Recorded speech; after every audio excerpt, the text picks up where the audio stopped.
Welcome to Next on the Tee with Chris Mascaro, where PGA and LPGA players, legends, and the top instructors in the game share their insights and playing lessons. Join Chris every Tuesday night as he talks with the greats of the game. Tonight's show is sponsored by TaylorMade Golf, the PGA Tour Superstore, Golf Pride, Zexio, Sun Mountain Golf Bags, Finn Scooters, making the game more fun, Bionic Gloves, and the Macklemore Club. Experience life above the clouds. Now, here's your host, Chris Mascaro.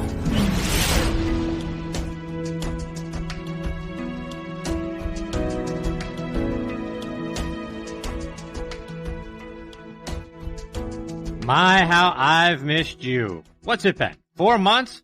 Seems like forever. I'm really happy to be back in the saddle with you again tonight. In the last few weeks, what have we seen? We've crowned a new Players Champion in Justin Thomas. We've learned that Bryson DeChambeau is not only a force to be reckoned with, but one day soon he may be putting for double eagle. Lee Westwood, at nearly 48 years old, is showing the young guys, and the rest of us for that matter, that he's not done. Could this be his year to win a major? Perhaps next month at the Masters? Can't wait to find out. And Tiger Woods? Perhaps the next driver he deals with should be the one he's handing his keys to.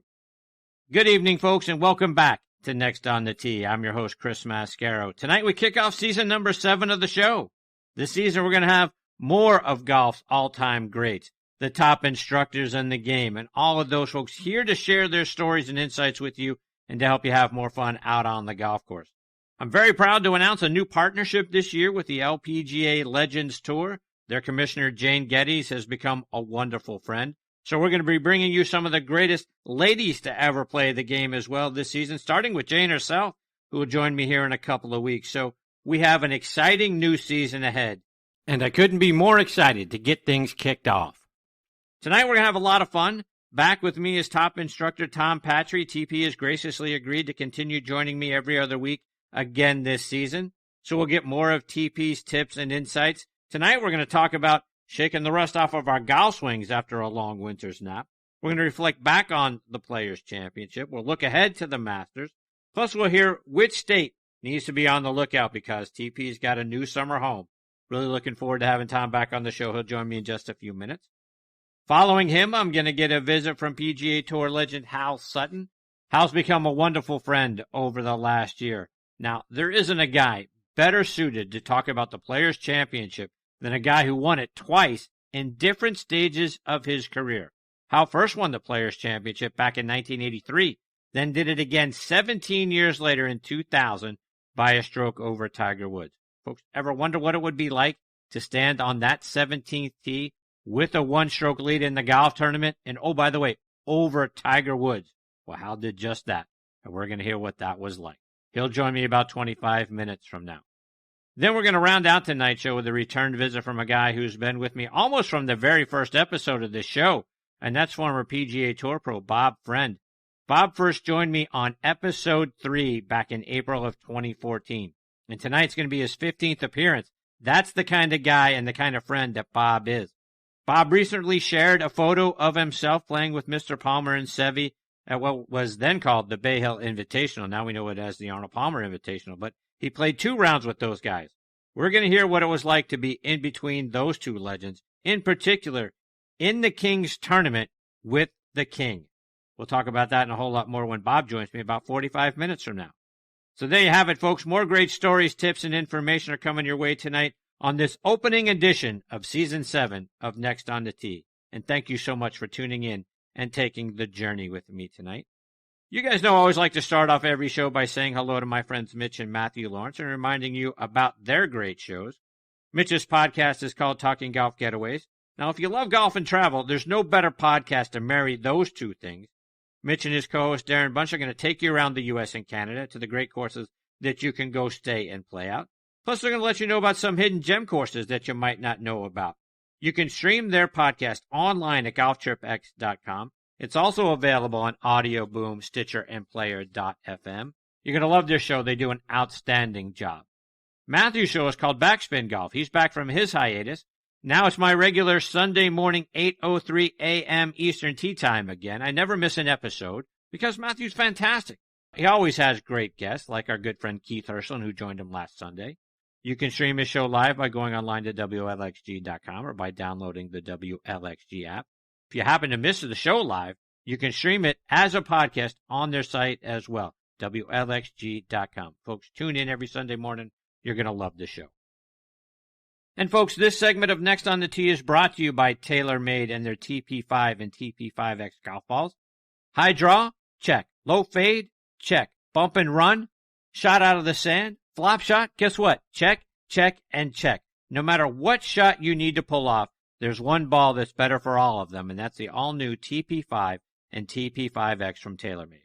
With a newly redesigned dimple pattern that decreases drag and increases lift, it's the number one ball in golf no matter what the shot is. So whether you need to hit it high over the trees, under or even through the trees, hit TP5 or TP5X, the one ball designed to handle it all.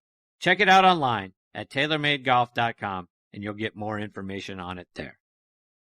All right, now back with me to kick off this season is one of the all-time greats, not only instructors, folks, but people on the planet, and that's our resident director of instruction, Tom Patri.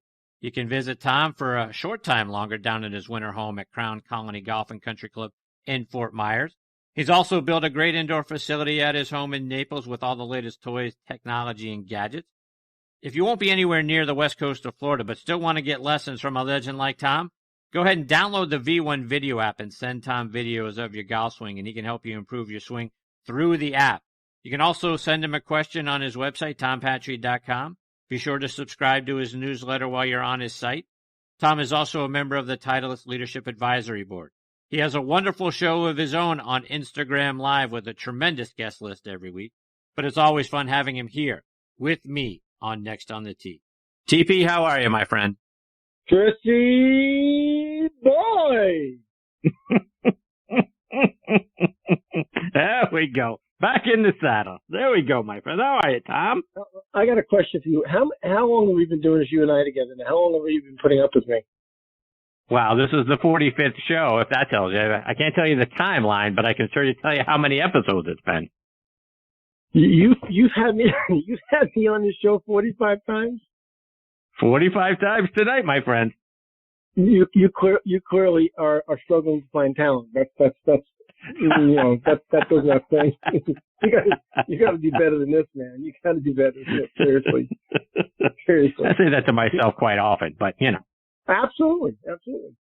So let me first say that what a lineup you have. You started out really slow with me tonight, then Sutton coming on. I played some college golf against Hal. What an unbelievable talent he was, and then Bob Friend holds a dear place in my heart. So please say hi to him. He's a good buddy of mine from a long time back via Bob Ford. So make sure you tell him hi from me. Absolutely will. So TP, remind us all about what's going on down there at Crown Colony and how things have been going for you down in Fort Myers. Chris, I think you talked about this a little bit at the end of the year last year. I just get ready to start, but they really made me feel incredibly welcome. Never felt more welcome anywhere in my life. I'm a big believer that most country clubs have the 20%. We'll just paraphrase this. 20% non-friendly factor. We'll just call them A somethings. That percentage of the membership that you're not really fond of. I have not met one person on the property, and I've been there since October 15th, that I don't like. Not one person. Wow. Just a wonderful group of people. Yeah, golf course is in tremendous condition. Paul Bacon, our superintendent, does an incredible job. Everybody in the front of the house and the back of the house just been so nice to me. It's been a great start. I actually had a 9-hole playing lesson tonight with a fella, and kind of in the middle of it, it was just beautiful out there, and the golf course was in great shape. And I was like, man, how good is this? Let me just pinch myself. But Kent, the GM, does a great job. I'm really happy there. I mean, I think I found a home. And this will probably be, for all intents and purposes, if I don't screw this thing up, this would be my swan song in Florida. Probably this will be the back nine. Wow, very nice. Good for for all the members there. And just so we remind everybody, Tom, you don't have to be a member at Crown Colony, right, to get a lesson from Tom Patri. No, you don't. You don't have to be. It's based on availability and just by emailing me, and we'll find a way to get you in. But yeah, I am privileged enough, and they've been kind enough to allow me not to lose anybody that I had in my passbook, and if I have new people to come through, that it's up to me to fit them in an appropriate manner. And Tom, the golf world's all abuzz, my friend. Rumor has it that the folks up in Virginia need to be on high alert. What's coming up for you this summer? I'm really happy to announce that I've been asked to join the teaching staff at the Farmington Country Club in Charlottesville, Virginia, which is, as people might be familiar with, the home of the University of Virginia.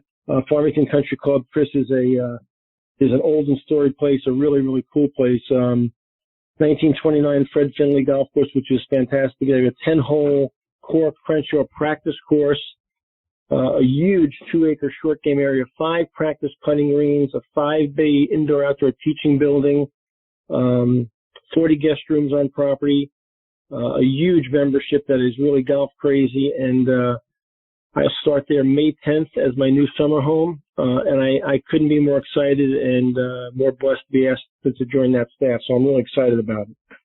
Yeah, congratulations, and congratulations to the people up in Virginia. They're getting the best.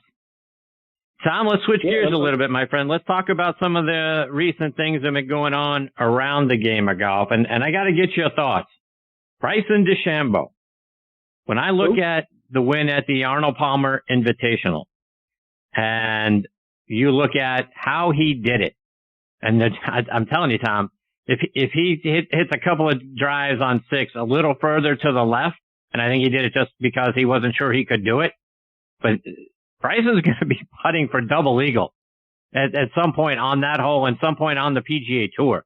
I just, no one, I don't think Mr. Palmer ever imagined, looking at from the 6th hole from the tee, that it would ever be possible to drive it over the water to get to that green on the par 5. But Bryson's going to do it one day. I feel pretty certain. But your thoughts on Bryson DeChambeau and what you've seen from him in his game over the last several weeks? Well, Chris, listen, I guess you can straddle the fence, or you can get on one side of the fence, the other, and the two sides would be that it's incredibly entertaining. To me, as a golf purist, it's become a little bit of a circus act, and I'm not sure I like the clown a whole lot. I'm not really fond of clowns anyway. And you're right, Mr. Palmer would never imagine that somebody, whipping it on that green. And I think the only reason I would argue your double eagle putt is that's a really unusual circumstance in the design of that hole, that's a possibility. Most par 5s wouldn't lend you to taking a direct route. It'd have to be a very, very unique situation. So I'm gonna take the over on the possibility. You can take the under on the possibility of him putting for double eagle somewhere, and I'll take all your money you want on that bet. I'm just not. I guess, to be fair to everybody listening, Chris, I'm just a little bit too traditional, and I don't like where this is going. Now, I'm also not a guy that thinks you roll the ball back or change the equipment, because I think that once the cow's out of the barn, it's hard to get the cow back in the barn. If they were going to do something with the ball or with the club, they should have nipped this in the bud a long time ago. We have to understand tradition on one side of the fence and marketing and viewership on the other side, and ratings. And listen, that distance factor definitely sells and gets people turned on the TV set. So I understand that from a business perspective, we're probably not going to turn this dude back too much. But, we look at Rory. I know we talked about that by text a little bit today. Rory chased his tail down that rabbit hole, and now he regrets doing it. And I have to question a guy like Rory, who hits it as good as he does, who drives the ball a long ways in his own right, trying to chase 10 more yards or 12 more yards or 3 more miles an hour, 4 more miles an hour. I think that's just a dangerous place to go. And the other thing I'll say is, although we're hearing his trainers say no risk of injury, I got to put my chips on 00 black in Vegas and say, at some point the body, the lower thoracic spine, a shoulder, an elbow, a wrist, a knee, it is not going to do well with this pounding it's taking. And And the clown factor comes in when he gets on the tee and hits ball after ball after ball as hard as he can hit it, just trying to put on a show for the people behind the ropes. At some point, I think we're going to see him maybe on a stretcher coming off the range. And I don't wish that on anybody, not anybody, but I think you're walking a very, very, very dangerous line there, with your body when you put your body under that much stress that often. Tom, let's take that piece about Rory a half a step further, because this is something that's going to be a semi-theme of tonight's show. I want to talk to Hal about it as well. But talk about the dangers, and this is not just of Rory looking at Bryson, anybody, right? Anybody on your practice tee, anybody that might be looking at somebody who's a local club champion or whatever. When you start to look and emulate somebody else, and you start to try to play their game instead of playing, you hear it all the time, right? Play within yourself, right?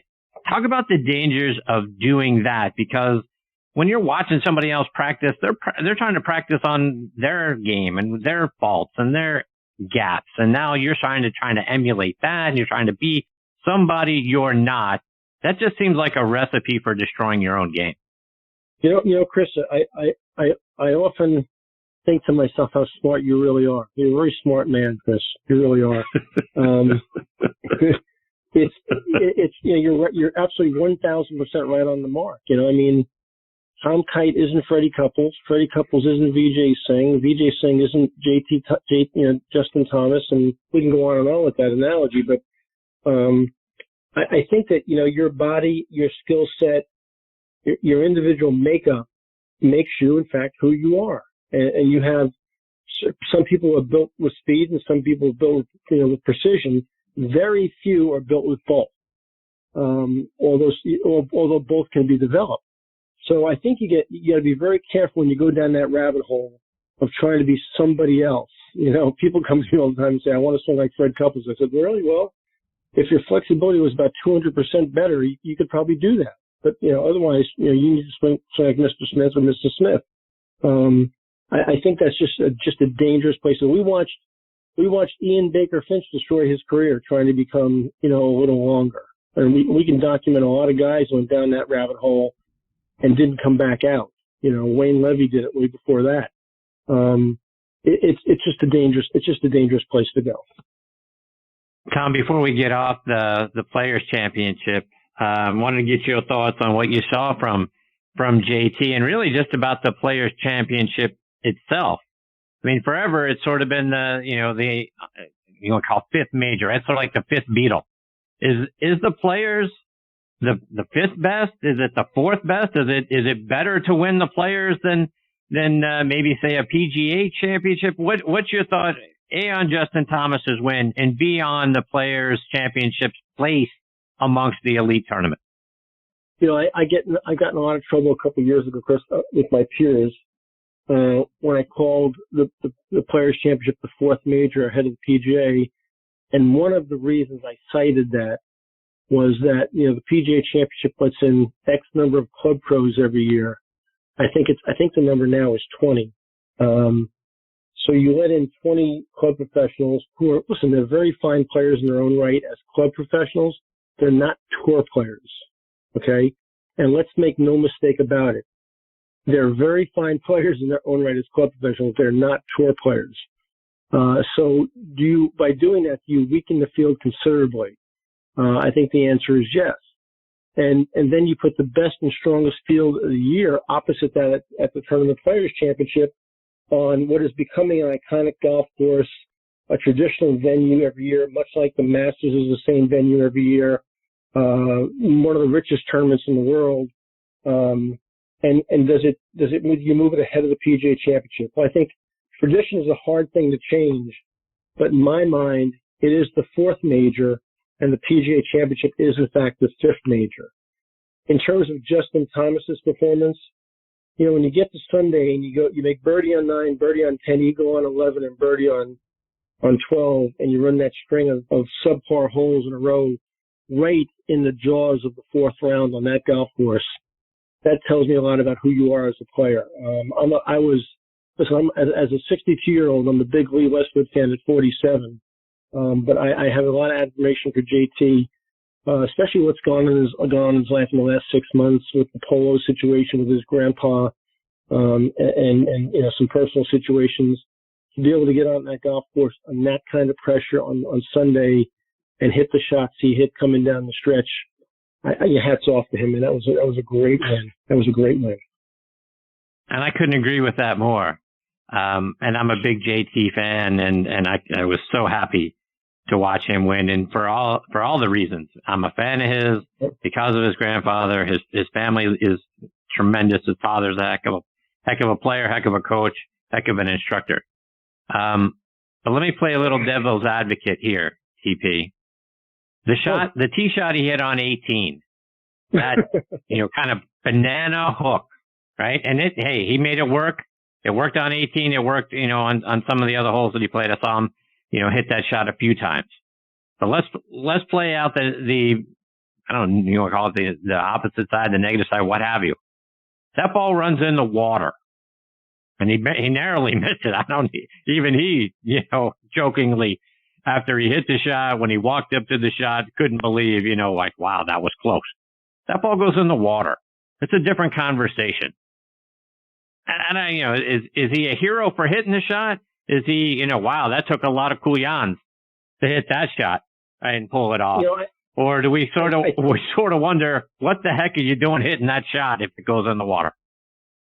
Yeah, I think you can look at that both ways, because I think that, looking back, with his length, he could probably have hit a more conservative club off the tee and laid it out to the right and easily hit a mid-iron or even a borderline 7-8 iron into that green and played the whole different. Your adrenaline's pumping. You look back and you say, what if? You can say what if all day long. Here's the bottom line. It didn't go in the water. He won the golf tournament. Case closed. Move on to next week. I don't think he was trying to obviously turn the ball. I think he was trying to turn the ball over, not that much, obviously. That got away from him a little bit, and he got a break. Freddie Couples got a break on number 12 at Augusta one year. Right. We can document a lot of these situations. Those things happen, and you get those breaks when it's your turn to win. When it's your turn to win,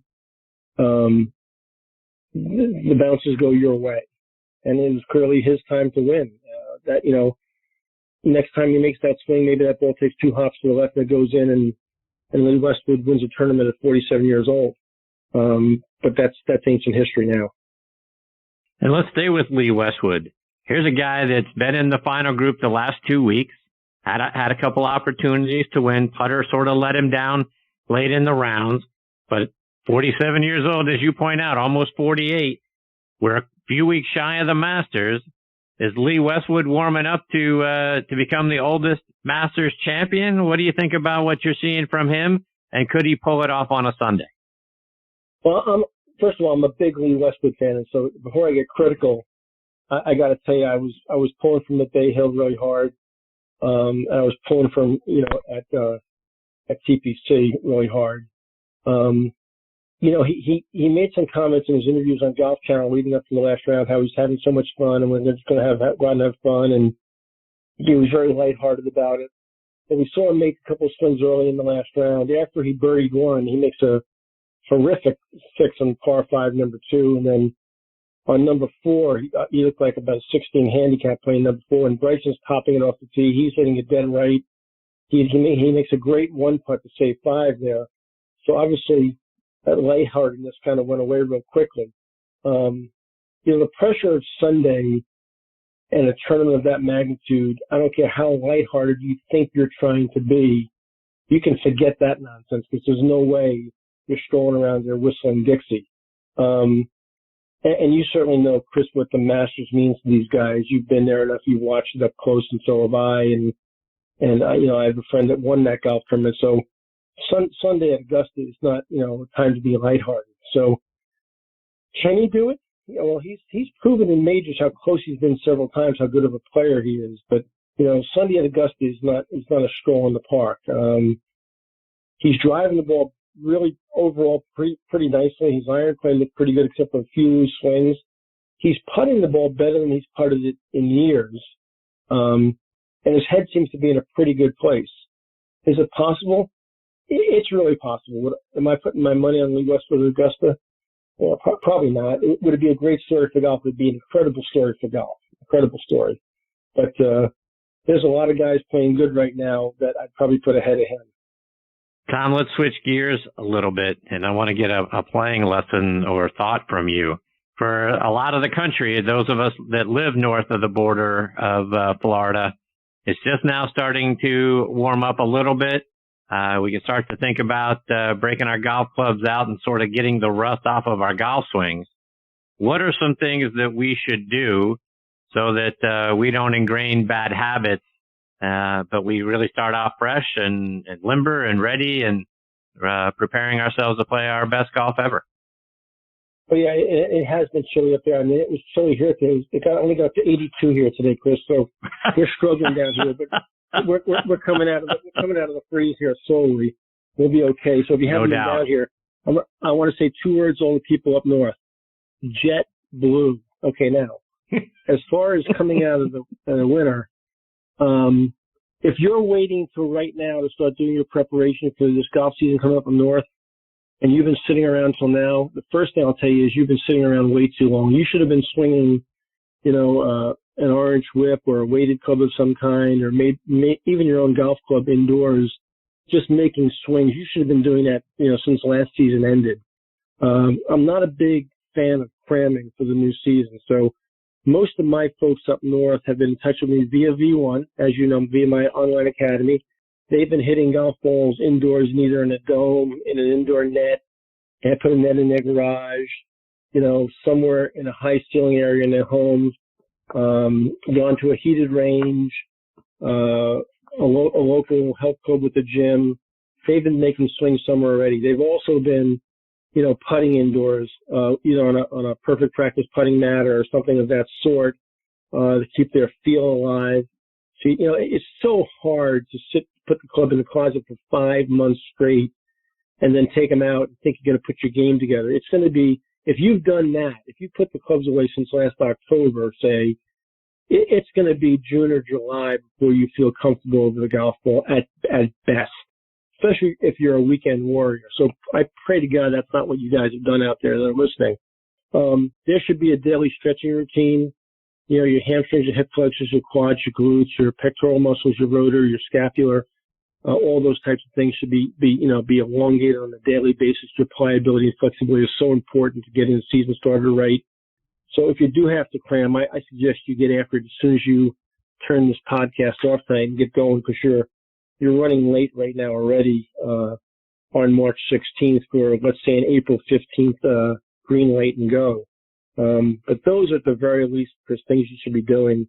And, every time the weather breaks an ounce right now, don't worry about running to the first tee. Do worry about getting to a range and getting reps in. 18 holes of golf is not a lot of reps because you're not really hitting the same shot or making the same motion over and over again. You need to get to a range and you need to get reps under your belt right now. You need to get the putter in your hand and get your feel moving and get your pliability and flexibility online and moving. Tom, let's start talking about your show. I know you recently had Charlie Meacham on the show, and I was blessed to have Charlie a couple of times last season as part of the show. A better storyteller you will not find. Talk about your conversation with Charlie and your relationship, for that matter. Actually, so the relationship started in 1993. The winter of 1993, Chris, I taught at Loxahatchee in Jupiter, Florida, Jack Nicklaus Golf Course, a really fine golf course, actually. One of Jack's better early clubs, because some of them were not so great. That one is actually really good. And Charlie was a member there, and he and his wife befriended me, the nicest people on the planet, possibly. We've stayed in touch through his years as commissioner of the LPGA Tour. He was commissioner. Well, I had 5 girls out there I was coaching at the time, and we got to be friendly during his years as commissioner of the LPGA Tour. We've stayed in touch off and on ever since. He obviously later in his career, after his tour, his LPGA stint ended, he was, I don't know if many people know this, he became Arnold Palmer's business advisor, and was kind of responsible for me meeting Arnold and spending some time around him. And actually, it wasn't my show that he was on. I was on his podcast, as a matter of fact. That's what that was, Chris. And he invited me on. Just a gentleman. Law degree from Yale Law School. partner in a huge law firm in the Midwest. A very bright, articulate man. Has had really big-time corporate gigs in his career that he passed through in his journey. Just a very insightful guy, a very pleasant man, really low ego factor. He's definitely a giver, not a taker. And just, a quiet part of my golf journey that I've been blessed with to know him. A wonderful human being. And you know that, Chris, because you've talked to him before. Right. Yeah, I couldn't agree more. Charlie's fantastic. Tom, before I let you go, remind our listeners how they can stay up to date with all the great things you're doing, your website, how to follow you on social media, and your Instagram live show. So, Chris, I've taken a little hiatus in my Instagram live show because I've got all these obligations like Next on the Tee and Farmers and Country Club and Crown Colony and I've actually tried to resurrect my golf game a little bit recently. I'm actually just about to start playing a little bit. I'm going to try to qualify in a week or two for the Florida Senior Open, and then I've actually put my entry in, and no laughing, please, I put my entry in to qualify for the U.S. Senior Open at the Homestead on June 7th in West Wow. Virginia. I just miss it so much, Chris, and I want to play a little bit, and I'm at 62, I'm a little long in the tooth, and I don't have any grand expectations, but I want to play a little bit, and I'm going to try to scratch and claw and find anything I get to play in. I'd like to play 5 or 6 events here and there during the course of the year. So there's 2 right there. And then I'll come back. I know in October I'll play in the Naples Senior Open down here, which is a 3-day event, which gets a really strong statewide field. I got to find 2 or 3 more in between somewhere, but I'm trying to spend some more time. So the Instagram live show was put on the shelf for a little while. I've had 4 or 5 guys that want to do some things, but I'm going to probably take that in the future from once a week to maybe once or twice a month. I'm doing one right now on the 28th of this month. So anybody that's listening, please tune in. It's kind of a little special show I'm doing with some surprises coming. But, all the regular social media stuff. My website is tompatri.com, Twitter, LinkedIn, Instagram, Facebook, all those regular places. And of course, the website is just, like I said, tompatri.com. I'm looking forward to this Farmington Country Club gig starting May 10th. I'm going to hit the ground running up there from what I understand. I think it's going to be a really busy summer there. I'm pretty excited about the Final Four coming up. I'm pretty excited about the Masters coming up. I'm pretty excited to talk to Chris Mascaro tonight. So a lot of great things going on. Good for you, TP. My friend, I can't thank you enough for being generous with your time tonight and for joining me for another season. Every other week, it gives me something to look forward to as a special part of the show, and you're a special man to do it. I appreciate you, my friend. Hal, you know how much I love being on with you. You know how much I think of you in this show and all you do for golf. So you're gonna kill it all season as you always do. You do an unbelievable job for us in golf, and any of us that come on a regular basis, we love you very much, and we only wish you the best, pal. Same right back to you, my friend. TP, stay safe out there, my friend. We'll catch up in a couple of weeks. Peace, brother. Talk to you soon. See you, Tom. That's a great Tom Patri. TomPatri.com is his website. Patri.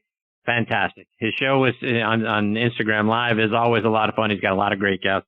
And TP is just one of the top instructors in the game. Folks, if you're anywhere near Naples or Fort Myers, I encourage you to go see Tom. And if you're up in the Virginia area, you're going to get to see him in a couple of months. Definitely worth your time. Tom's going to get your game to the next level, without a doubt. All right, before I get to my next guest, Hal Sutton, I want to give a shout out to one of our new sponsors, Squares Golf. Are you like me, always considering new golf equipment? Maybe a new driver? Well, I'll tell you what, let me reset your thinking because I discovered Squares golf shoes. The patented square toe provides balance, stability, and a wider base for increased connection to the ground, effectively increasing your swing speed by 2.2 miles per hour, an average of 9 yards of distance. Independent tests prove it. That's right. It's proven in science. Go to squares.com. That's SQAIRZ.com and get Squares 30-day money-back guarantee. Use promo code DISTANCE for $20 off. Remember, distance comes from swing speed, and swing speed comes from your connection to the ground. And folks, I wouldn't tell you about it if I didn't experience it for myself. I've never felt more stable in my golf swing, which allows me to swing faster and launch it further. Squares, the distance golf shoe. I also want to give a shout out to another new sponsor, Bionic Gloves. Do what you do better with Bionic Gloves. Whether you're looking to own the golf greens, improve your workouts, or get your hands dirty in the garden, Bionic Gloves has you covered. Designed with a hand specialist, Bionic Gloves feature patented innovations that help improve your grip. The strategically placed anatomical relief pads also prevent calluses and blisters, while the web and motion zones allow for greater dexterity and flexibility. Head over to BionicGloves.com to find the perfect glove to up your game. And this segment of the show is sponsored by our friends over at the PGA Tour Superstore. This segment of the show is brought to you by the PGA Tour Superstore. See why golfers everywhere are proud to call PGA Tour Superstore their golf pro shop. Visit them online at PGATourSuperstore.com. Now back to Chris and more of the show. All right, now back with me is a guy who's become a wonderful friend over the last year and whose insights on this show, on Twitter, through his own new podcast, which is called Be the Right Podcast Today, which is fantastic, folks. You can watch and subscribe to it on his YouTube page, Hal Sutton Golf Academy, and you can give Hal a follow on Twitter at Hal Sutton Golf. And for those of you who haven't joined me before when Hal's been a part of the show, and you may not remember how great a career Hal Sutton had on the golf course. Now, let me remind you, 1980 College Golf Player of the Year, won 14 college golf tournaments, was a two-time All-American, led Centenary to the NCAA tournament, was a two-time Trans-American Athletic Conference Player of the Year, won the 1980 U.S. Amateur Championship, turned pro in 81, got his first win in 82 at the Walt Disney World Classic in a playoff over Bill Britton. That year was named the Tour's Rookie of the Year. 1983, he was named the PGA Player of the Year after winning the Players' Championship for the first time and then the PGA Championship. 1998, he won the Tour Championship here in Atlanta. 2000, he won the Players for a second time, this time by one stroke over Tiger Woods. He captained the 2004 U.S. Ryder Cup team. He backed up his 14 wins in college with 14 more wins on the PGA Tour. On top of that, he finished second 18 times, had 135 top 10s, 239 top 25s. The guy should definitely be in the World Golf Hall of Fame. But I'll tell you what, I am honored and privileged to have him back with me again tonight here on Next on the Tee. Hey, Hal, how are you, my friend? I'm great, Chris. Thanks for having me on. And I was having a down day till you read all that stuff and made me feel a little better about my life. Thank you for that. You definitely be there.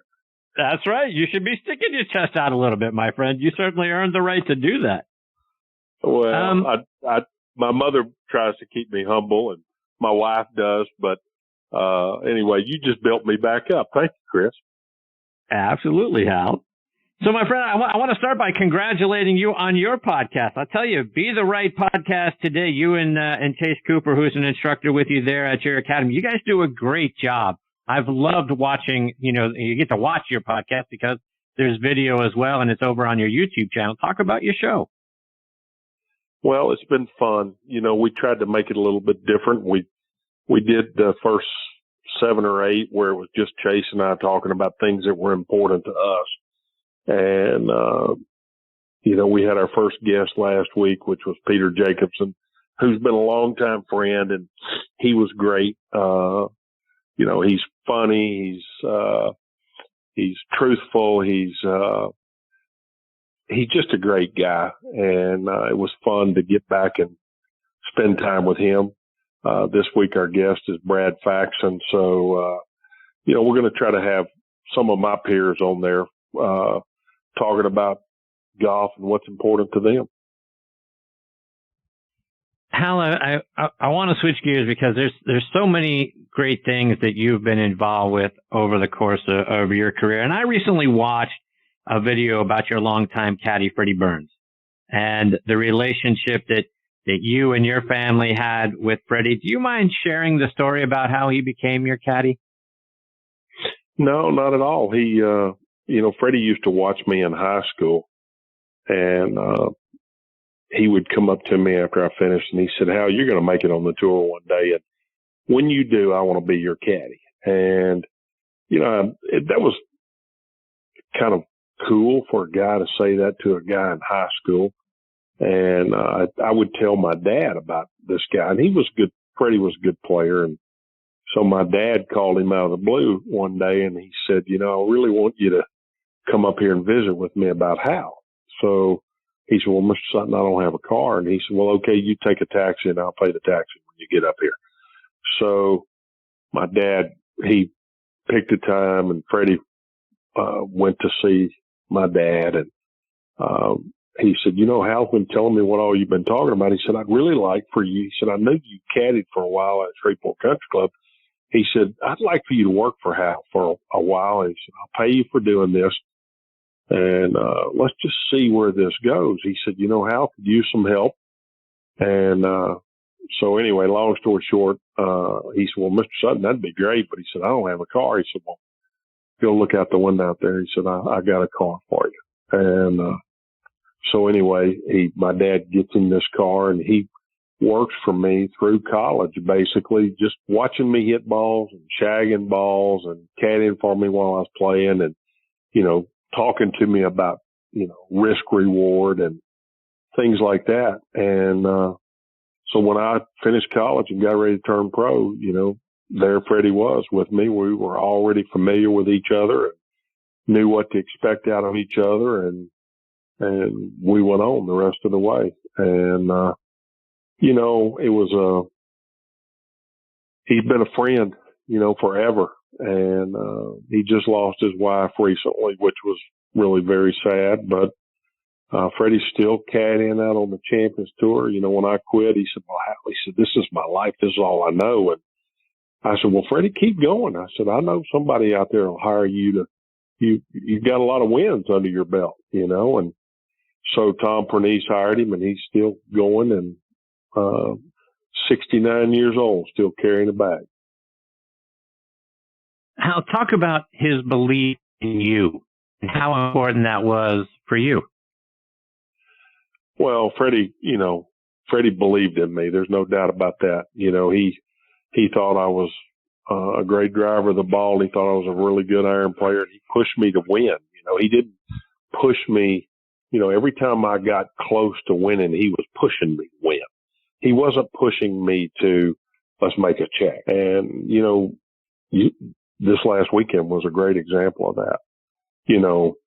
People don't remember who finishes second in the golf tournament. They remember who wins. And I don't know if everybody noticed or not, but everybody except Harmon hit away from the pin on number 17. I was really shocked. I mean, Lee Westwood doesn't need the money or anything else. He needs a win, but he hit in the middle of the green. He should have gone right for that flag, regardless of if he hit it in the water or anywhere else. He needed the win. And when he aimed it at the center of the green, that's good enough. A second's good enough. And, if I had a son, anybody out there listening, you got to play to win. And that's the only thing people really remember. And if the tour has a downside to what they've done, is they promoted making money instead of winning championships. And it's interesting you say that, because one of my favorite stories about Jack Nicklaus was he said he always played for the title and the trophies, because when you win those, the money will come. It almost seems like it may be a little bit of the inverse to that now. Is that true? Well, Tiger Woods, when he came out there, he said, I play to win. And it offended a lot of people. He was young. He hadn't learned yet. People thought, well, you don't respect the game enough. These people are really good. And Tiger, admittedly said, they are, but I am too. And I play to win, and I'm going to win. And he spent his whole life doing that. And, you got to respect people like that. That was hard to listen to begin with, but 50% of the people loved that, and 50% of the people didn't like that and didn't think he was showing the proper respect for the people that had come in front of him. But I tell you, we all admire winners. And, 17 this last week is a great test of what do you want out of the game. And that's why I think that's one of the great holes in golf coming down the stretch. Do you have enough guts to aim it at the flag? And anyway. Yep, I understand. And it's interesting that you make both of those points, Hal, because one thing that Mr. Nicholas always said, and I've had the privilege of spending some time with Mr. Player, is the ability to win a major. We've heard Mr. Nicholas say this a lot. Right? There's only a few guys that think they're capable of winning a major, and they actually may be the easiest ones to win because there's only a handful of guys you have to beat. Is that what you observed throughout your career too?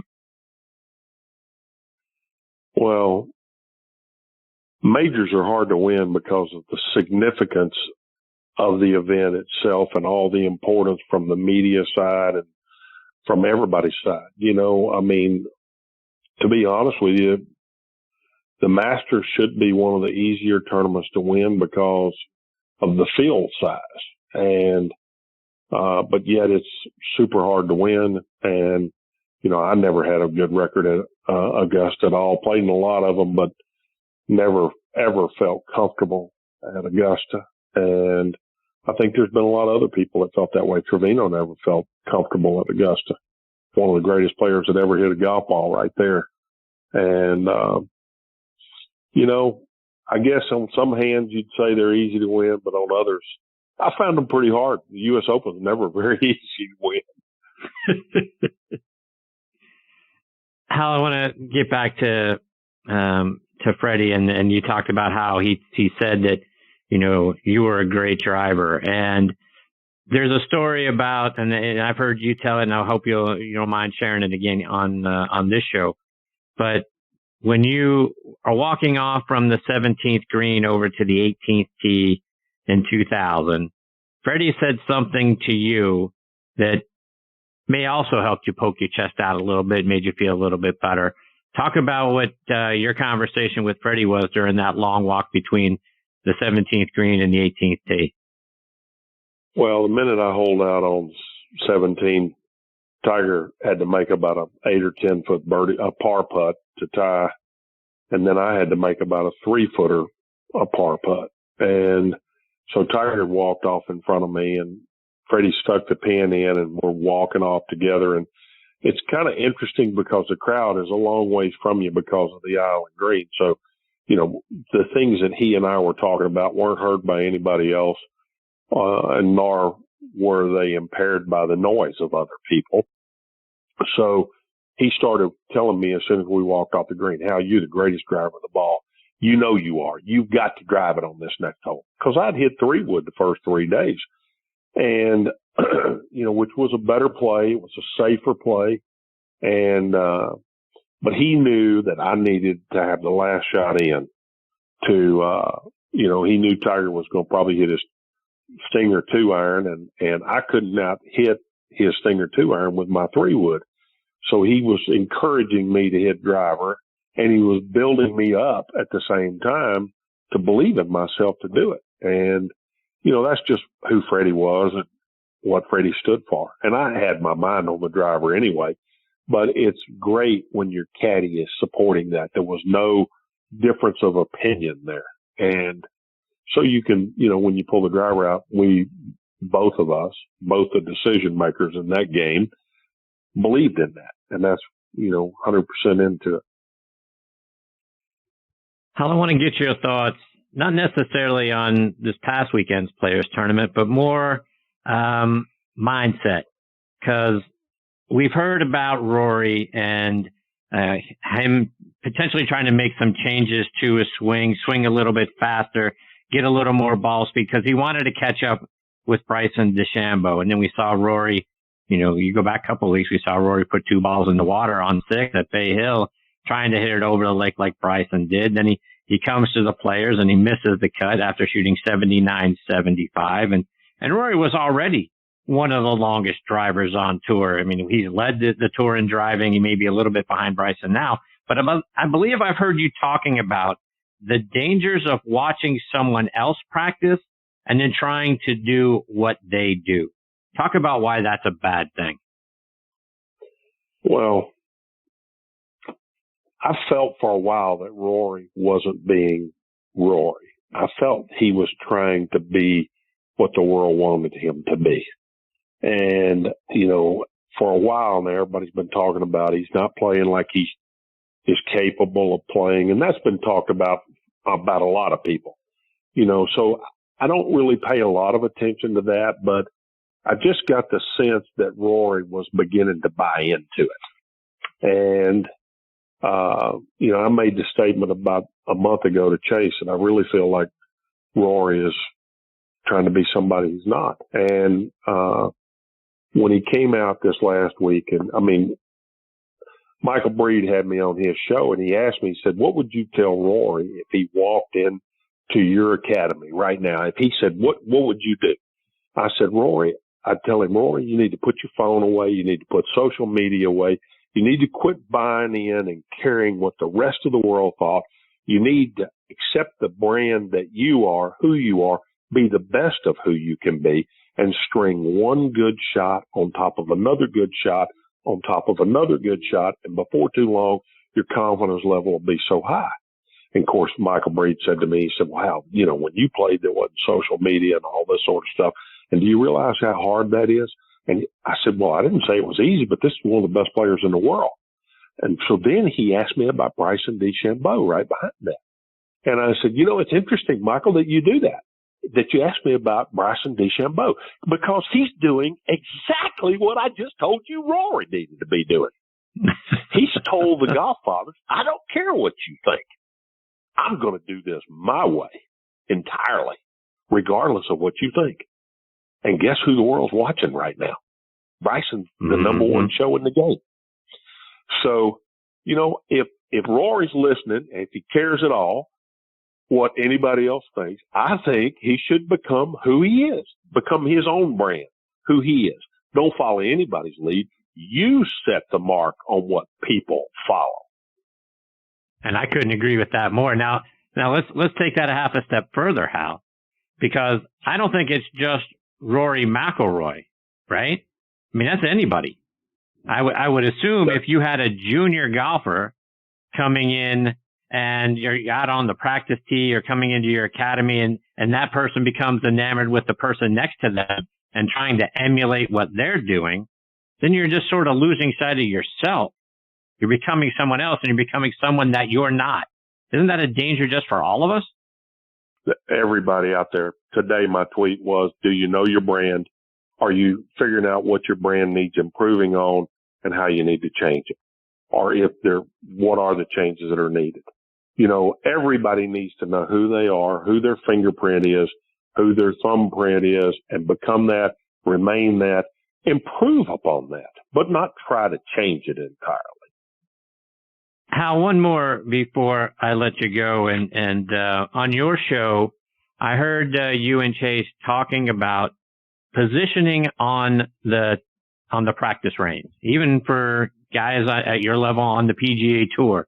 Some guys are going to stand on the left, and some guys are going to stand down on the right. And there's sort of a pecking order and a reason why the guys that are on the left, and there's a reason why the guys are on the right. Do you mind sharing that?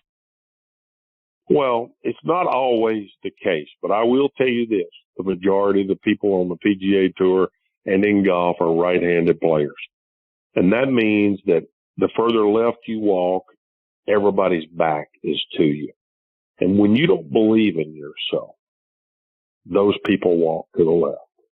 And when you believe in what you're doing, those people walk to the right, because you want people to see what you're capable of. And there was a time in my life when I'd walk as far to the left as I could because I was ashamed of how I was hitting the ball. And, it's all part of what we've been talking about, Chris. It's all part of, taking care of your business instead of everybody else's business.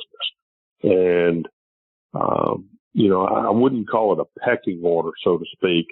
It's just who you believe you are at the time. Hal, one more before I let you go, and I want to dip one more time back into the 2000 players, because I think most of us, when we look at and we're watching it on TV, one of the scariest shots for everybody is being on that tee on 17. Now, let's ramp that up about 1,000%, and you've got a one-stroke lead in the tournament in the final round, and you're playing against Tiger Woods. What's it like trying to draw that club back on that hole in that situation? I faced that hole twice in my life when I had a chance to win.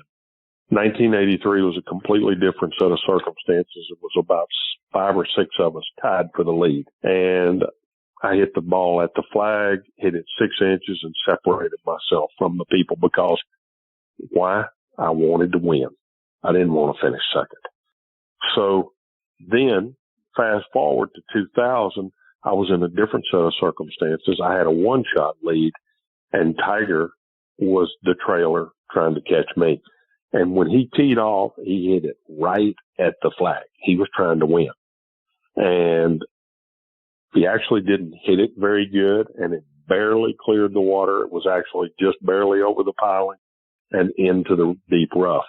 And, of course, I didn't have anything to prove. I had a 1-shot lead, so I hit it in the center of the green with about a 25-foot putt for par. And as you could see this last week, that's not an easy 2-putt. I hit as good a putt as I could hit, and it still went about 3 feet by.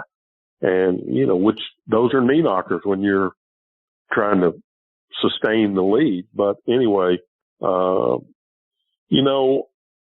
you get to that point, you're trying to win a golf tournament. And I'm not sure that shot was any different than any other time because it was just, as far as I was concerned, it was me and Freddie and Tiger and Seve, his caddie. Well, that's all that was out there. It was just us duking it out with each other. So, I never tried to look at the size or the enormity of what I was trying to do. I tried to stay in the moment the best I could. And, fortunately, I was able to there. Hal, before I let you go, remind our listeners about your wonderful academy down there in Houston, again, about your podcast and how they can stay up to date with all the great things you're doing. Well, it's Hal Sutton Golf all the way around, and Be the Right Club Today podcast. And you can get that on, Apple, Spotify, YouTube. We're just, Chase and I are just doing what we know how to do, which is love the game and love the people that we're trying to help. And, if you get in the Houston area and you want to come by and see us, we're very near Champions Golf Club, and love to help anybody that comes around. Hal, I can't thank you enough for coming back and be a part of the show. You're a treasure, my friend, and it has been a huge blessing getting to know you over the last year and watch as you've grown that academy and obviously now doing a wonderful job on the podcast. And I can't thank you enough for what you've meant to me in this show. You're a true treasure, my friend.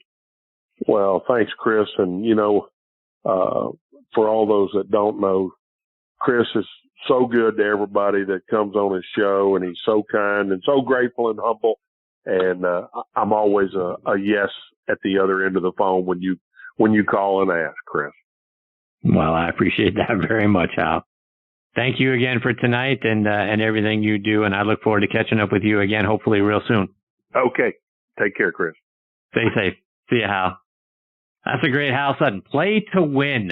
I love how he put that. We've heard that forever, but to hear it in the stories and in, what you need to do in order, if you don't want to be second, here's what you need to do to be first.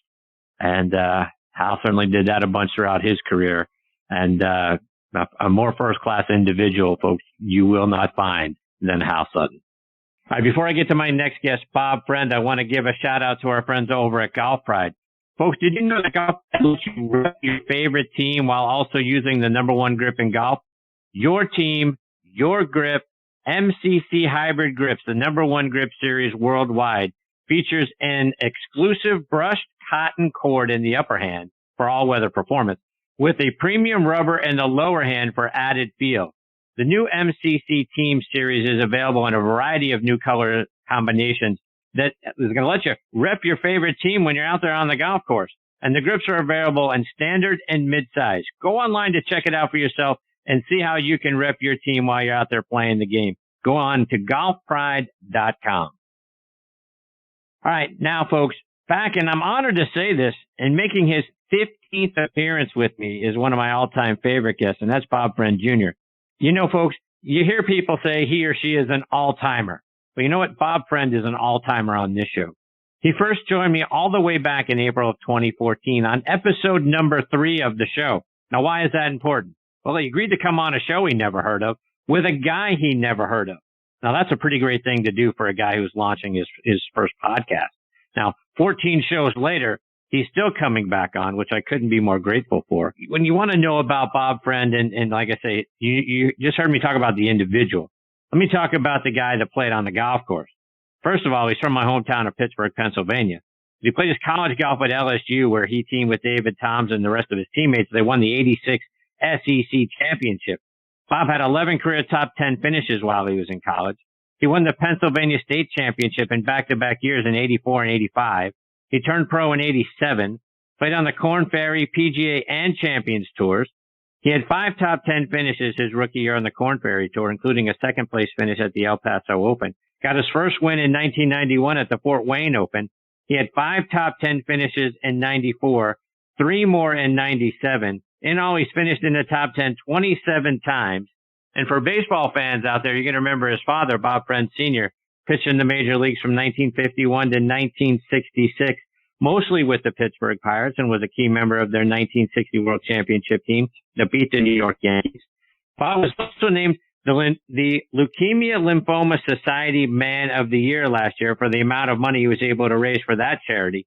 And like I said, I couldn't be more honored. He's back with me again tonight here on Next on the Tee. Hey, Bob, how are you, my friend? Thanks for coming back on the show. Well, Chris, I'm always delighted to be with you, and I'm just a little bit bummed out that, my goodness, you got me following Hal Sutton. I mean, that hurts my feelings. It shouldn't. You're a heck of a player in your own right. That? You don't back up to anybody. How do you follow that? Be the right club today. How do I follow that? Well, you certainly had a lot of great moments out on the tour, and we're going to talk about some of them here in a minute. But Bob, I want to start with your memories of playing at the Players Championship. You played in that golf tournament back in '99, and I tell you what, if it wasn't for a tough third round, you might have won the darn thing. Your final round 70 was the second best final round, and take that third round out, Bob. You're only 2 shots behind David Duval. So that's true, but if ifs and buts were candy and nuts, every day would be Christmas. It was that was the '99, and the fact is that I was really, really struggling with my ball striking most of the year. I had made some changes towards the end of 1998, and I really just wasn't hitting the ball well. Played my Tuesday practice on with Paul Azinger. He and I both worked with John Redmond, a longtime teacher of Paul and myself, and a number of other guys out there on tour. And I couldn't quite get it figured out. And so I ended up at the Players. I shot 74. The first round, which was 2 over par, and then on the second round, I actually made a hole in one on the 8th hole there. I think they had one recorded there this week. Made a hole in one there from 220 with a 4-iron. I ended up shooting 69 and got myself way up there. Actually, I was paired with Lee Westwood on Saturday, and then the winds came. And what will happen at TPC Stadium is that the golf course has a tendency to expose you. It is a wonderful test of golf. For those of your listeners that haven't played it, I strongly urge them to go down there and play it, or go up there and play it, depending on where they live.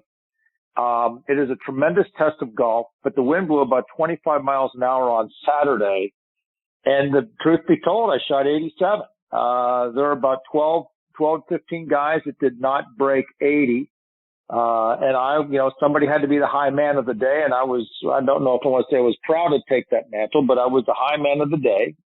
And, I just, after I shot, obviously it was disappointing and discouraging, but I just had not hit the ball very well. And, I went out on Sunday and, I made a determination, that I was not going to finish last in the golf tournament. I went off on Sunday. I was last.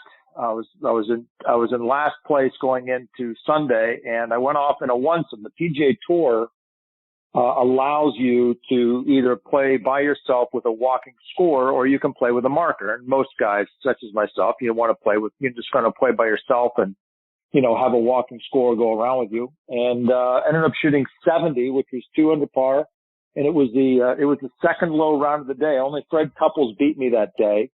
And I did not finish in last place. I think I finished like 52nd or something like that. But it was, it was one of those things where, it was embarrassing. But, at the end of the day, too, I've never no-carded in a tournament in my entire life. And, as embarrassed as I was, I actually still, there were a couple guys down there from the Pittsburgh papers, Jerry Dulac and Mike Duderich, who were from the Pittsburgh Post-Gazette and the Pittsburgh Tribune Review at the time. When I came out of the scoring tent, they just kind of looked at me and they were staring at their shoes. I just walked right up to them and said, "What do you guys want to know?" And so, you have to take the good with the bad. But it was a pleasure to be out there. It was a pleasure to play. Just wish I would have played a little bit better, on Saturday, but it was, if I had my career, if I go and take a look at it, I was very blessed. I should have won on the PGA Tour. I lost in the sudden death playoff, the Bell Canadian Open to Billy Andrade in 98.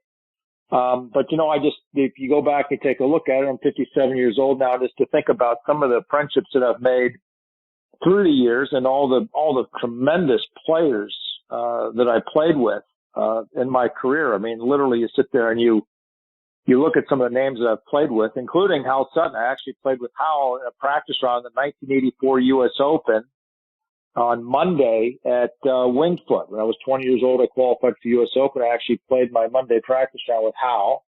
And, I've known Hal for years. Obviously went to LSU, and David Toms and I were good friends. And, Hal is just, he's not only is he a legend in the game of golf, he's a legend in Louisiana, and he's just one of the best gentlemen you'll ever meet.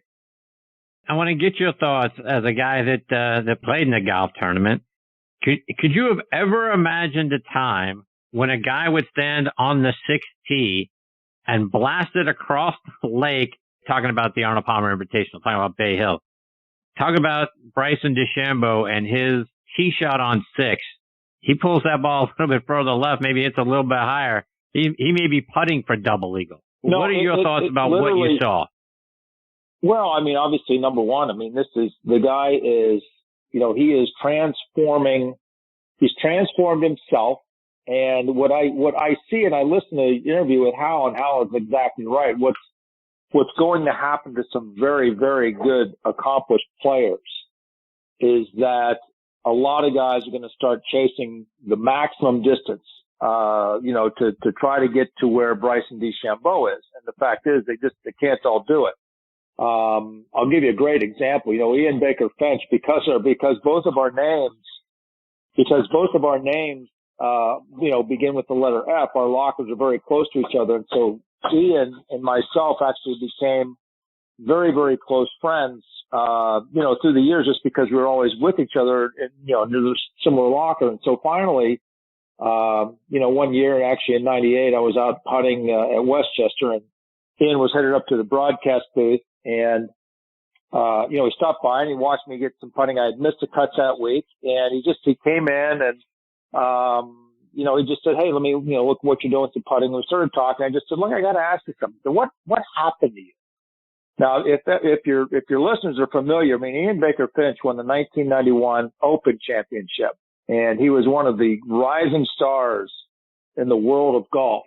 Good-looking guy, wonderful guy, but his forte was that he could drive the golf ball straighter than you could point, and he was a great putter. And so what he described to me is exactly what I see that's happening, and I hope it doesn't happen to Rory McIlroy. And he said, "This is what happened." He said, I win the Open Championship, and he said, all of a sudden I am now getting the premier pairings in golf. He said, "I'm paired with Greg Norman. I'm paired with Nick Price. I'm paired with John Daly. I'm paired with Fred Couples. I'm paired with all of these guys, and they're all hitting it 40 yards by me." Now, what you understand back in the early 90s, 40 yards by another player on the PGA Tour is huge, because you didn't have the Pro V1 golf ball, and the Pro V1 golf ball is designed that if you have a swing speed north of 112 miles an hour, you pick up explosive distance. If your swing speed is 108, you pick up a little bit of distance. Well, back in the 90s, most of us are playing the Tour Bellata golf ball, which, it basically, if you hit the ball a long way, the ball went a long way, and if you didn't, it didn't. And so what he said, these guys are hitting the ball 30, 40 yards by me, and he says, I went on a search for more distance. And he said, what happened was, he said, I lost I lost my golf swing. He said, I lost Hal made a great comment. I lost my identity. And he said, I tried to get the club head deeper in my backswing, playing more rotary to pick up more power. And then not only did I not pick up more power, I started hitting the ball all over the place. And then when I went back to look for my old swing, he said, I basically lost all my confidence. And he'd be the first one to tell you that if he goes and he plays with his mates, as he calls them, because he's an Aussie, if I go and I play with my mates, I can go out and shoot 65. He said, as soon as I hear these words, now on the tee, Ian Baker Finch, he said, I can't drive it in the ocean at high tide. He said, I lost all my confidence, and then fear crept in. What I would hate to see, because Bryson is his own player. I would hate to see a young guy like Rory McIlroy going to do and make dramatic changes to his golf swing to try to pick up that next, 15, 20, 30, 40 yards to a guy that's already immensely long. And then next thing you know, he loses it, fades away, and we never hear from him again. I think that what Bryson's doing, I think that he has transformed his body, and he's obviously a very bright guy. And look, this is the nature of the game right now. You still have to be able to putt the ball, you still have to pitch and chip the ball.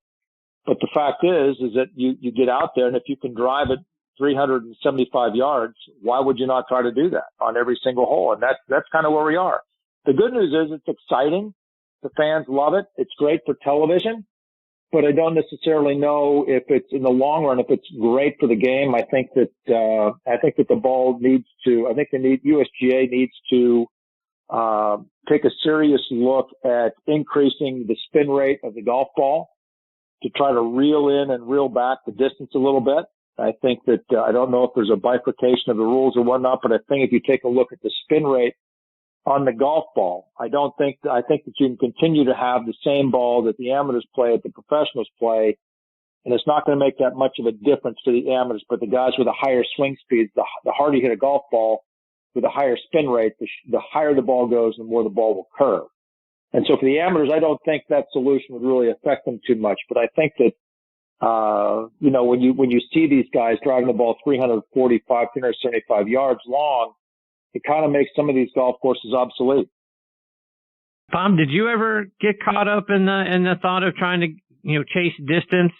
Was that ever something that, you had to deal with? And if not, how did you block that out and just, be Bob Friend?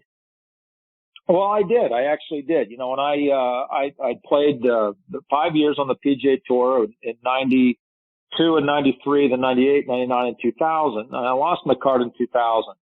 And I was fully exempt on the Korn Ferry Tour for 2001.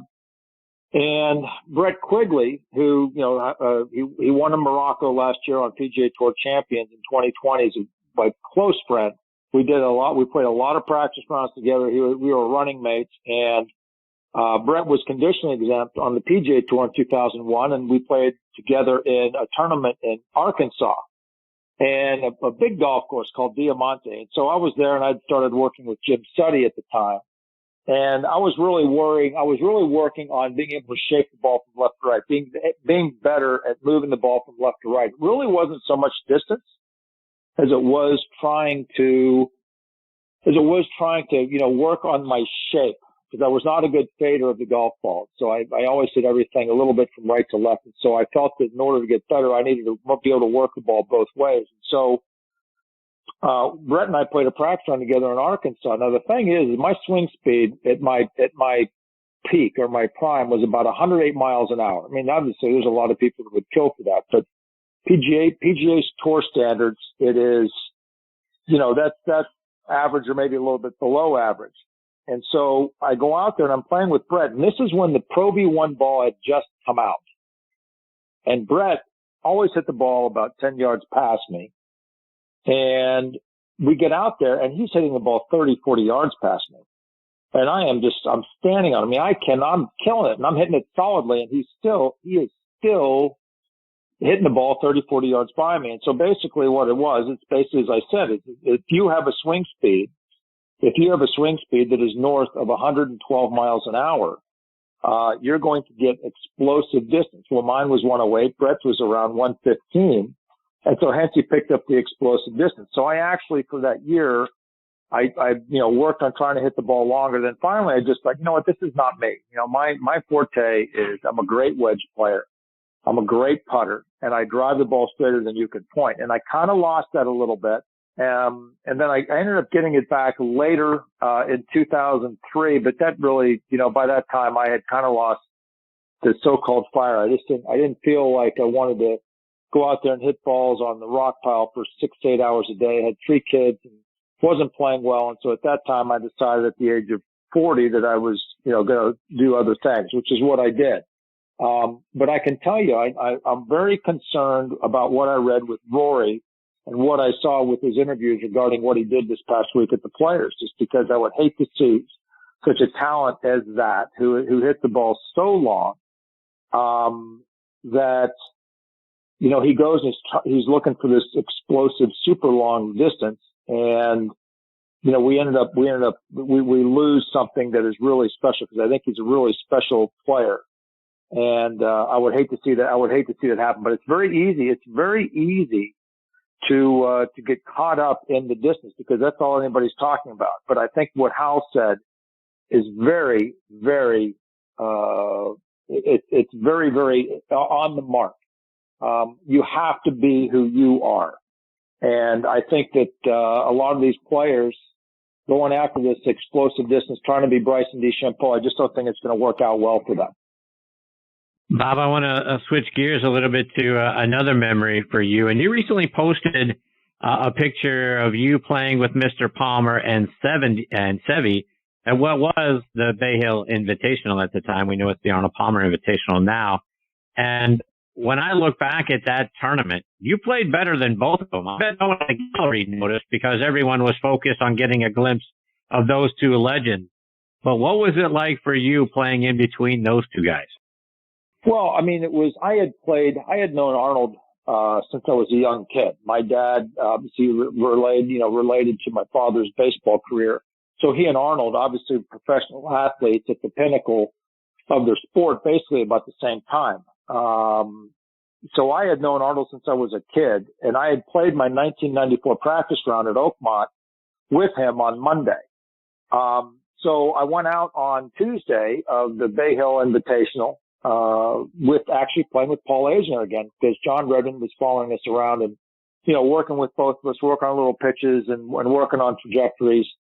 And we get done playing. And so, Paul and I, we go into the players' dining area there at Bay Hill, and then, it's about 12:30, 1 o'clock, and the rules officials go and they put a stack of, tee sheets down on each of the tables, and we pick one up and looking, and Zinger looks and says, "Oh my gosh, friendly, you've got the king and Seve this week." And I'm like, "Oh my God, you got to be kidding me."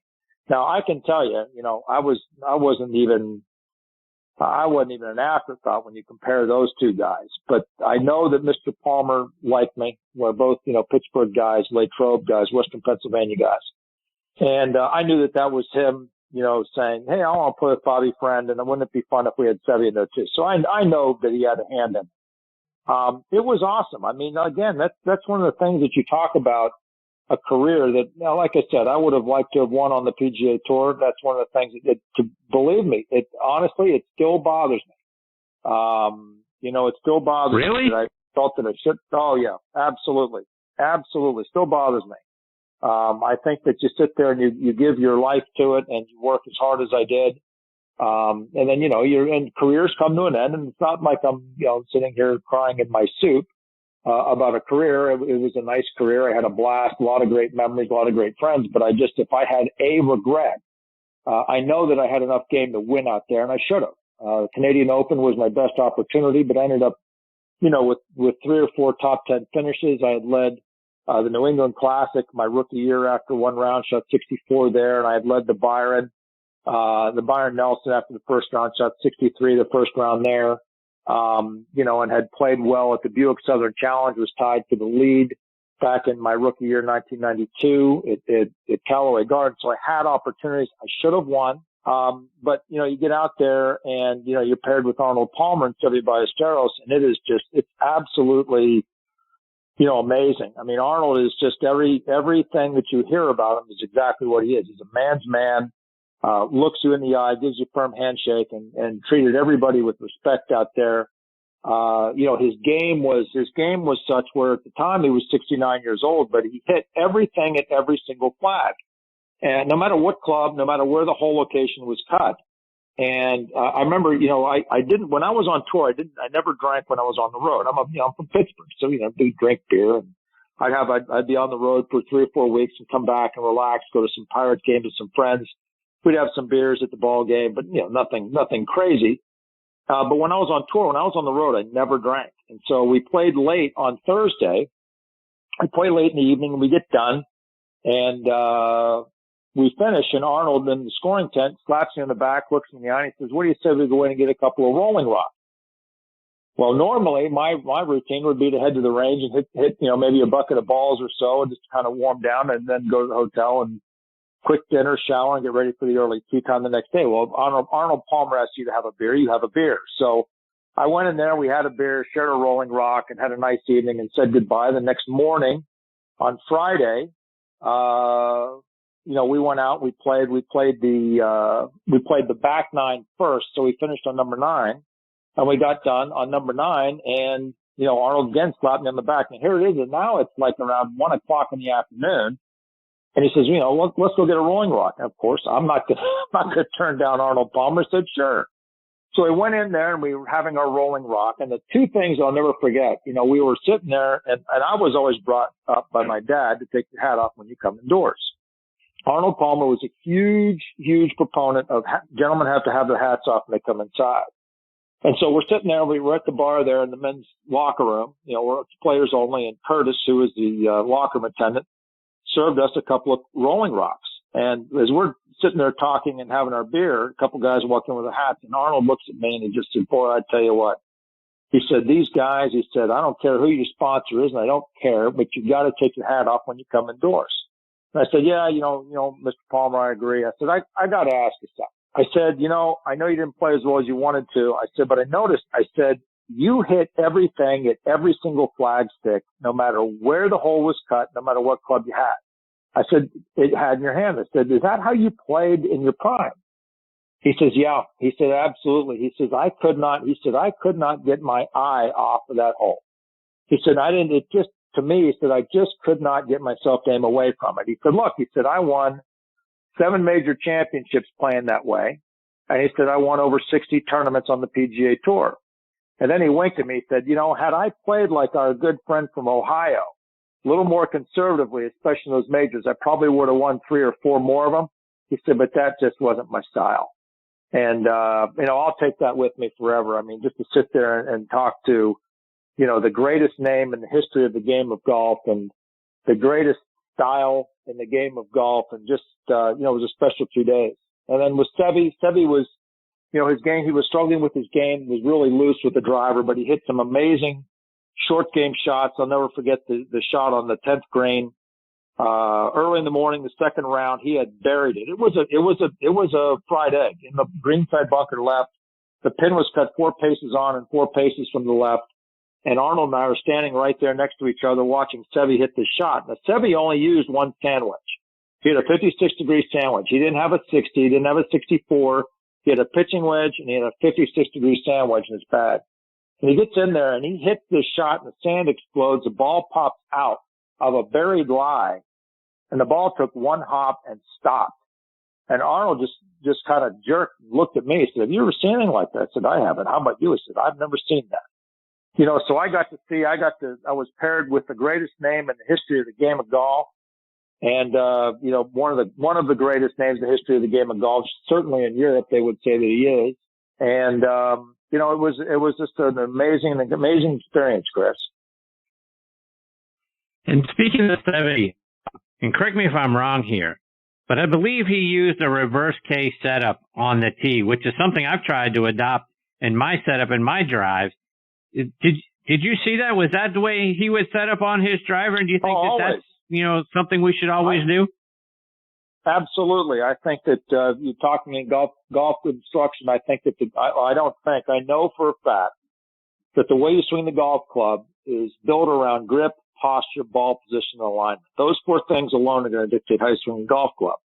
And the reverse K posture, let's just say you have some left-handers in your audience listening. The reverse K for a right-handed player is where you address the golf ball and you bump your hip towards the target. It's not a weight transfer. It's your hip is moved about 2 inches. Your hip is moved about 2 inches towards the target. By doing that, your left leg is straight and your right leg and your upper torso make what looks like what's called a reverse K, is what you referred to. So by bumping your hip towards the target by about an inch or two, then you want to take 2 aspirin. You don't want to take the whole bottle.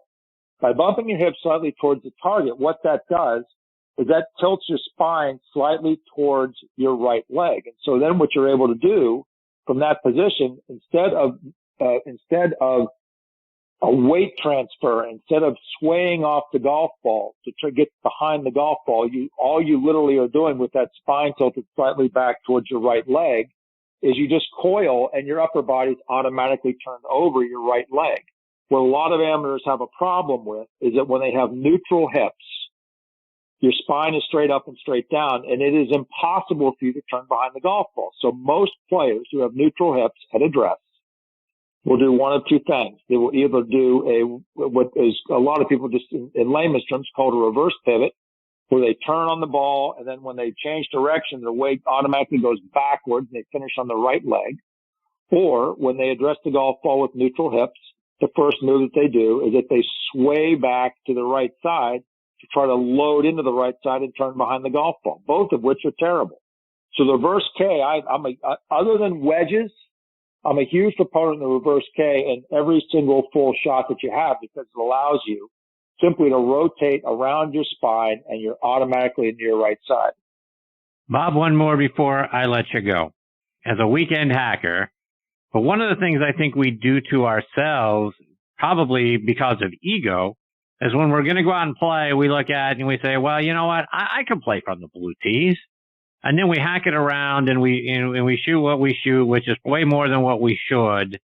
Instead of trying to make the game more fun by playing a more appropriate tee, whatever it is, white tee, the gold tee, whatever. Do you notice for amateurs like me that we do ourselves a disservice and we make the game harder than it should be because we can't sort of get over ourselves, but with which tee we should be hitting from?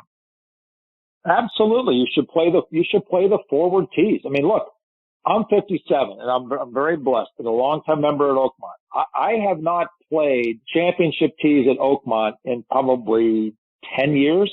I have no desire to go back and get my brains beaten in. The golf course itself is hard enough as it is. So I play from the men's tees, which at Oakmont's about 6,600 yards long.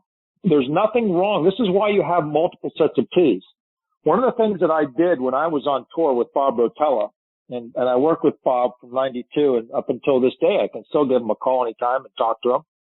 Don't have much use for it right now with real estate and my real estate career.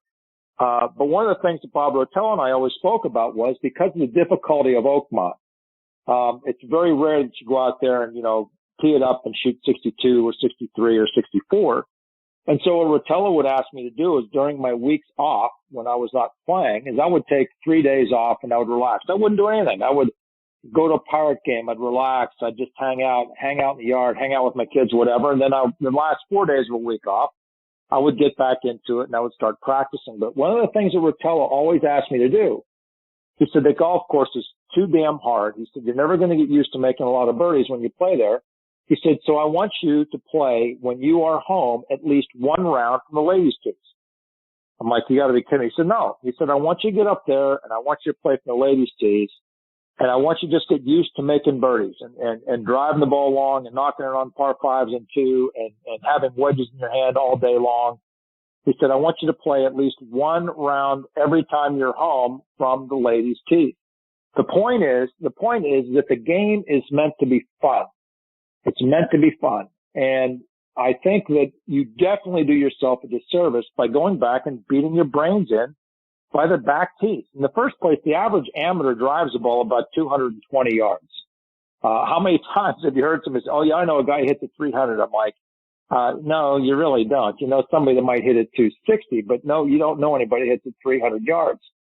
So the point is that you want to have maximum enjoyment of the game. There's nothing wrong with going out there and playing a golf course at 6,000 yards and having short irons in it and making a few birdies and shooting 72 and shooting 75 and breaking 80 for the first time. There's no embarrassment about that. The game is supposed to be played.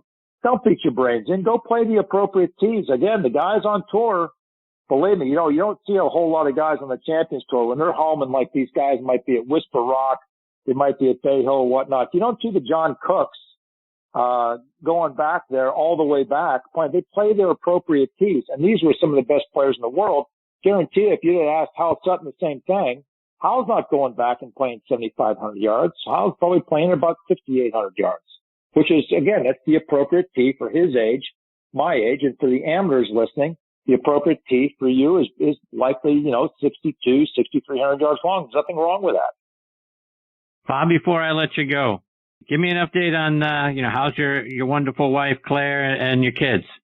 Everybody is good. Yeah, Claire and I just celebrated, been married about a year and a half now. She's still putting up with me.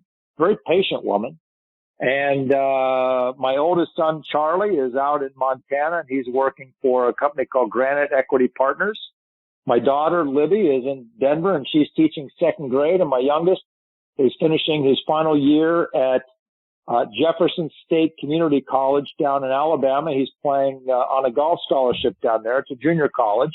And his coach is actually Mike Bracken. And Mike actually caddied for Freddie Funk on the Champions Tour. And Mike is actually currently caddying for Scott Verplank. So he's a men's golf coach there, like 3/4 of the time. And the other quarter of the time, he actually caddies out on the Champions Tour. So Andrew's doing well. He's loaded with talent and he's getting there. So it's one of those things where everybody matures at different levels, different times. And Andrew's going to be a late bloomer, but he's, if I had the talent that he has, I probably would have made $50 million on tour.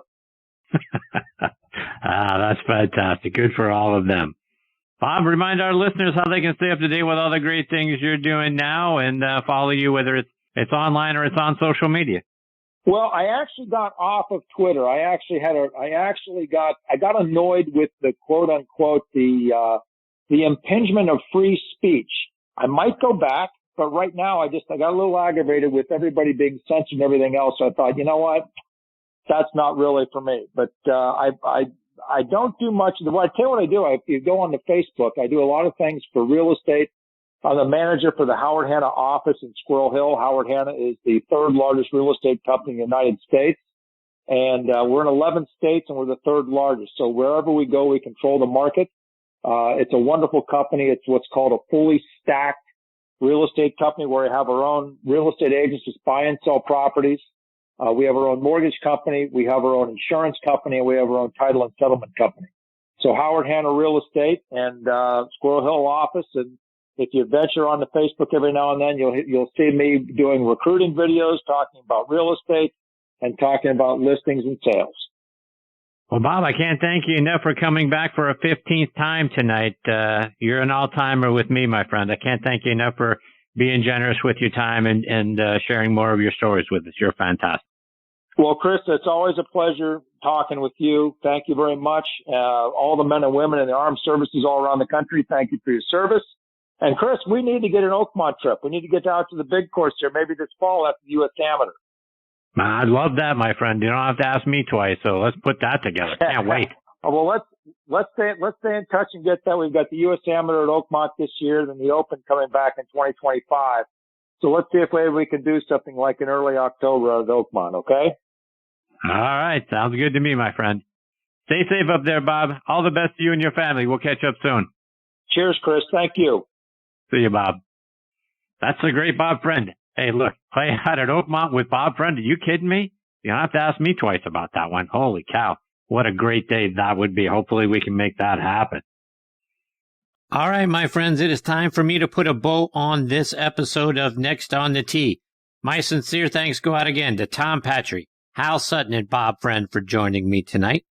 Folks, please check out our website, nextonthetee.net, to keep up to date with what our guest schedule looks like. And scheduled to join me next week are going to be Damon Hack from the Golf Channel. Really looking forward to having Damon as part of the show again next week. Nancy Corsolino, who is one of the most decorated teachers in the LPGA. She'll be making her TNT debut, as will Bob Winskowitz, who is the founder and creator of Squares Golf Shoes. And again, folks, I went after Squares because I thought their shoes were outstanding.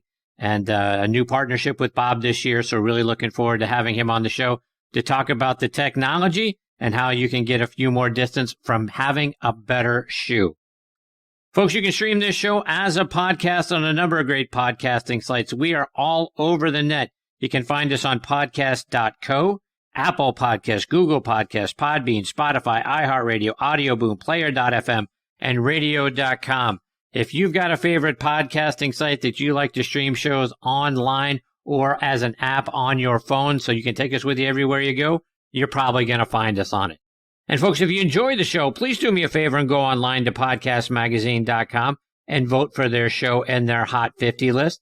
When you click on the link, right, you go to podcastmagazine.com, you're going to see Hot 50 at the top. If you click on that, you're going to get a little drop down, and then you'll see Hot 50 voting.